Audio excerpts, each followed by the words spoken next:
जरा सोचिए, British ruled India में एक ट्रेन जिसका इंजन पूरी तरह से ठीक है अचानक अपनी जगह पर जम जाती है।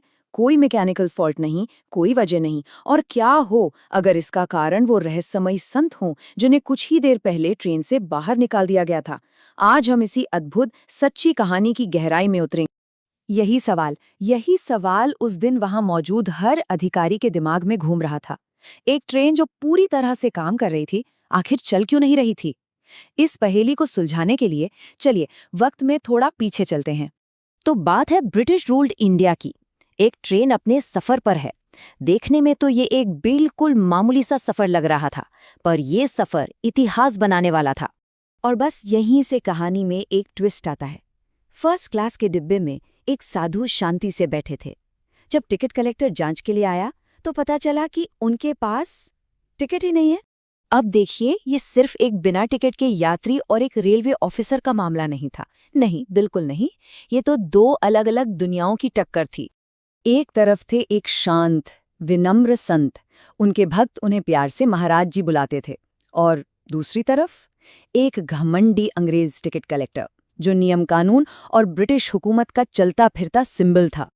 तो उस ऑफिसर ने जरा भी नहीं सोचा, बाबा को नीब करौरी नाम के एक सुनसान से स्टेशन पर उतरने का ऑर्डर दे दिया। और बाबा, उन्होंने कोई बहस नहीं की, कोई विरोध नहीं किया, बिल्कुल शांति से उतरे। पास में एक पेड़ के नीचे जाकर बस ध्यान में बैठ गए, ऐसे जैसे कुछ हुआ ही ना हो। अच्छा, अब आते हैं उस हिस्से पर जहां से ये कहानी एक अजीब, एक चमत्कारी मोड़ लेती है, क्योंकि इसके बाद जो हुआ वो किसी की समझ से परे था।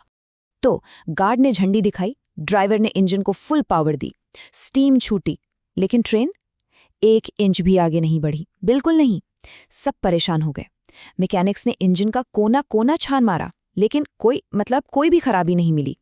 ट्रेन बस वहीं की वहीं खड़ी थी, जैसे किसी अदृश्य शक्ति ने उसे पकड़ रखा हो। जब हर तरह की कोशिश फेल हो गई, सारी टेक्नोलॉजी ने जवाब दे दिया, तब कुछ पैसेंजर्स ने और रेलवे स्टाफ ने हिम्मत करके उस टिकट कलेक्टर से कहा, साहब, लगता है ये सब उस साधु की वजह से हो रहा है जिसे आपने ट्रेन से उतारा था। Logic fail, technology fail.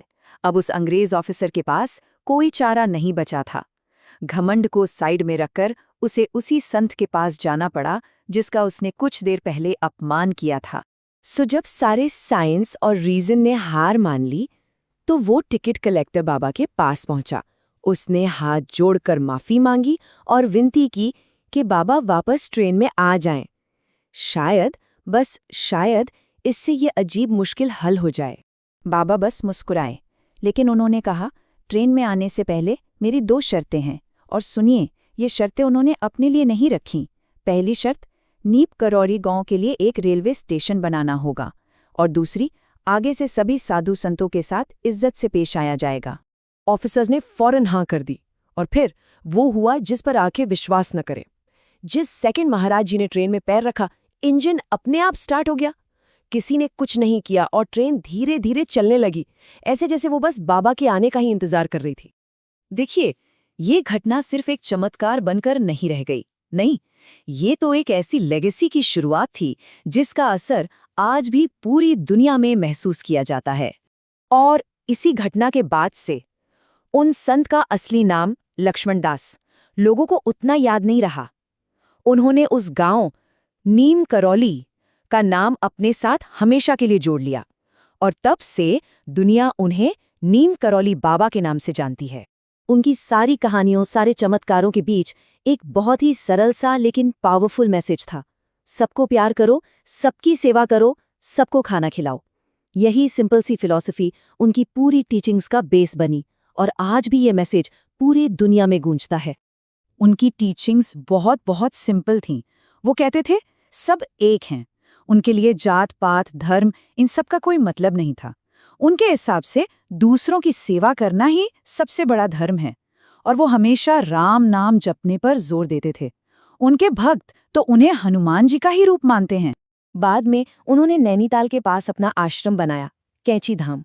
आज ये जगह पूरी दुनिया के स्पिरिचुअल सीकर्स के लिए एक बहुत बड़ा सेंटर है। लोग यहाँ मन की शांति के लिए आते हैं। उनका इन्फ्लुएंस कितना गहरा था, इसका अंदाजा इस बात से लगा सकते हैं कि टेक वर्ल्ड के दो बड़े नाम स्टीव जॉब्स और मार्क ज़करबर्ग दोनों ही यहाँ इस आश्रम में स्पिरिचुअल गाइडेंस के लिए आए थे। ये दिखाता है कि उनकी टीचिंग्स आज भी कितनी रेलेवेंट हैं। तो ये कहानी हमें एक बड़े सवाल के साथ छोड़ जाती है। ये सोचने पर मजबूर करती है कि विश्वास की ताकत कहाँ खत्म होती है और वो अनोखी रहस्यमयी दुनिया कहाँ से शुरू होती है, जिसे शायद साइंस और लॉजिक कभी पूरी तरह न समझ पाए।